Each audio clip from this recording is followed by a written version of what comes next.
의원님이 난데없이 제 이름을 불러가지고 여기 보니까 그 제가 청문회를 받아본 사람은 그러니까 이 장관 청문회를 받아본 사람은 제가 유일한 것 같은데 저는 당시에 그 자료 제출을 한 65%인가 이렇게 했습니다. 근데 이게 그 대체로 장관들에 대해서 한 65%는 좀 맞춰달라 그래가지고 부처에서도 그렇게 요구하는 것 같은데 지금 우리 김영환 의원님 뭐 70몇 프로 얘기를 하는데 지금 한 20%도 채 안 됩니다. 이게 그 이재명 정부 들어와가지고 김민석 총리도 그렇고 대개 한 20%대 수준에서 이 자료 제출을 하는데 이렇게 가지고 그 무슨 청문회를 제대로 하겠습니까? 아까 청문회 자리에서 부족한 자료가 있으면은 뭐 언제까지 보완해달라 이렇게 얘기하고 또 그걸 가지고 하면 된다 그러는데 청문회 시작하기 전에 이미 부족한 자료고 또 충분히 그 낼 수 있는 자료라는 걸 알고 있는데 안 내는데 그때 청문회 일단 시작한 다음에 내달라 그러면 그거 내겠습니까?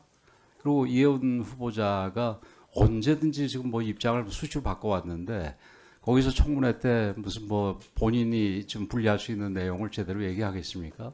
그리고 민주당도 지금 보면은 과거 강선우 그 의원 같은 경우에 그 이 갑질 정도만 가지고 바로 낙마를 했습니다.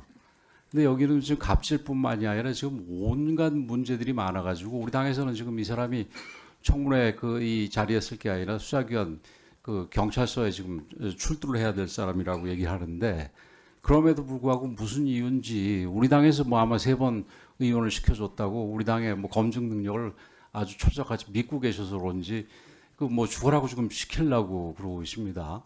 근데 이런 상황에서 우리가 어떻게 덜렁 청문회를 열겠습니까? 그래서 조금 이례적이지만 우리 이 박수영 간사께서도 이게 청문회 일정을 협의하면서 이게 15일까지 자료가 제대로 제출되지 않으면은 이거는 연기할 수밖에 없다 이런 얘기를 분명하게 조건을 달았던 겁니다. 근데 그 조건이 이게 좀 안타깝게도 실현이 돼서 우리가 지금 할 수 없다는 얘기인데 우리도 뭐 청문회 하지 말라는 얘기는 아닙니다. 이게 충분히 청문회를 할 수 있는 그런 자료가 쌓여지면은 당연히 청문회를 해야지요. 근데 이제 아쉽게도 우리 이혜훈 후보자 같은 경우 지금 준 여당이라고 할 수 있는 이 조국 혁신당인가요? 어떻게 이름을 모르겠네요. 우리 차규근 의원께서도 자료가 영 부족하다고 얘기하지 않습니까? 인물 자체도 문제라고 얘기를 하시지만 우선 그 전에 자료 자체가 부족하다고 그러는데 이게 어젯밤에 온 거를 가지고 오늘 아침에 해라? 어젯밤에 자료라도 제대로 왔으면 오늘 아침에 할 수가 있겠죠. 예를 들어서 그 뭐 증여세 납부 현황 이런 부분은 사실은 증여세를 냈는지 안 냈는지가 중요한 게 아니라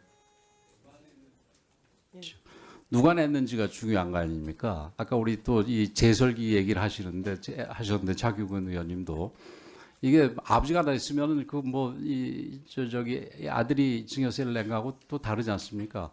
증여세 자체야 우리 국세청에서 우리 얼마나 철저한데 안 받아갔겠어요? 받아가긴 받아갔을 텐데 누가 냈는지를 우리가 궁금해하는 부분 아닙니까? 그런 부분에 대해서 하나도 입증할 수 없는 자료를 내놓고 다 냈다 그러면은 이건 얘기가 안 되죠. 그리고 물론 뭐 자료 중에는 우리 김영진 의원님이 얘기하신 것처럼 무슨 뭐 금융 거래 자료 일체 뭐 이런 것들도 있어요. 저도 받아보니까 그래서 속으로도 저도 그 장관 후보자 시절에 뭐 이런 걸 요구하나 이런 생각을 했던 적도 있는데 그런 건 당연히 못 내지요.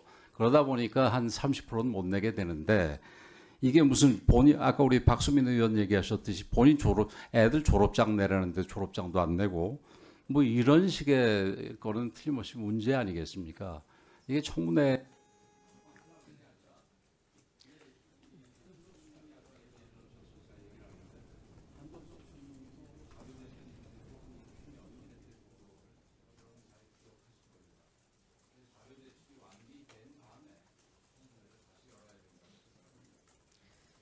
네, 이소영 의원님 먼저 손 들으셨으니까.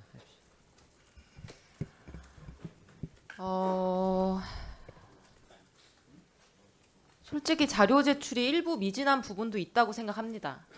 그리고 어젯밤 9시에서야 뭉탱이 이 자료들을 제출했길래 저도 화가 났었습니다. 그래서 오늘 후보자가 저 자리에 나오면은 호되게 따져 묻고 후보자의 태도 그 자체를 그대로 국민들께 보여드릴 생각이었습니다. 근데 반면에 제출된 자료도 적지는 않습니다. 그래서 그 자료들을 기반으로 오늘 의혹을 따져 묻기 위해서 저도 질의서를 이렇게 잔뜩 준비해 왔습니다. 근데 시작도 하기 전에 후보자도 없는 상태에서 우리끼리 이 얘기를 하고 있는 게 사실 좀 이상합니다. 이게 뭐 하는 겁니까, 우리끼리?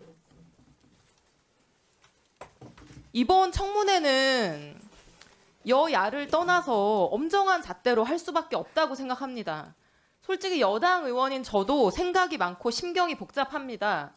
그래서 아마도 청문회가 시작되면은 야당 의원님들 이상으로 날카롭게 검증을 할 겁니다. 그렇게 준비해 왔습니다. 저는 이게 청문위원회 책무라고 생각합니다. 국민들이 다 방송을 통해서 지켜보십니다. 우리끼리 판단하는 게 아니라 결국 국민들이 판단하게 됩니다. 후보자가 엉뚱한 핑계로 자료 제출, 기본적인 자료 제출 거부한다면 그 모습도 국민들 앞에 보여드리는 게 필요한 것이고, 의혹을 제대로 해명을 못하면 그걸 보고 국민들이 판단을 하셔야죠. 우리끼리 자료가 뭐가 제출됐니 많이 이렇게 몇 시간씩 따질 게 아니고요.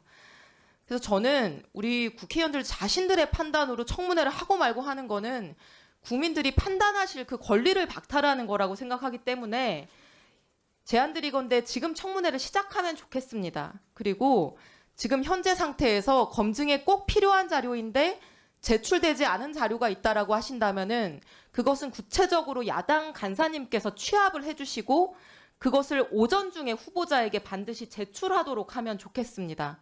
그리고 그것마저 오전 중에 충실히 제출되지 않는다면은 오후에 여든 야든 우리가 다시 한번 청문회 진행 여부를 판단해도 저는 늦지 않다고 생각합니다.